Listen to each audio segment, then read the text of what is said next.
Okay, so my client was the Edwards Auto Group of Council Bluffs, Iowa.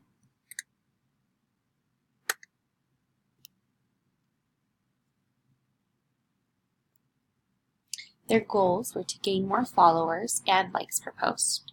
To gain a more professional look, they wanted a variety in the posts that were being made, and they wanted their social media to reflect the business in a positive way. Their primary persona is the Smith family. It's a family with 4 kids. They're busy running back and forth from activities. Both parents work full-time. They rely on vehicles to get them where they need to go, and they like to give their business to kind people who care about them.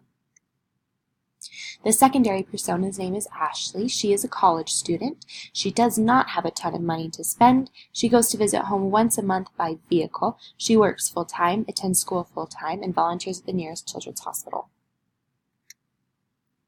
For our strategies, we focused on Facebook, as was asked by the client, but I made them suggestions for their Instagram pages. As for calls to action, we used images that encouraged viewers to use their services and making the viewers aware of the services that were provided at the dealerships. For engagement strategies, we used storytelling, utility, and entertainment. We tried to make a variety of posts that engaged both personas. For their content calendar, I scheduled the client to post twice a week according to what was happening in the area. For example, for the 4th of July, there was a post made for the holiday. When there was a dirt bike race going on, there was a post made for the race, etc. These were some of the ads and posts that I submitted for their content calendar.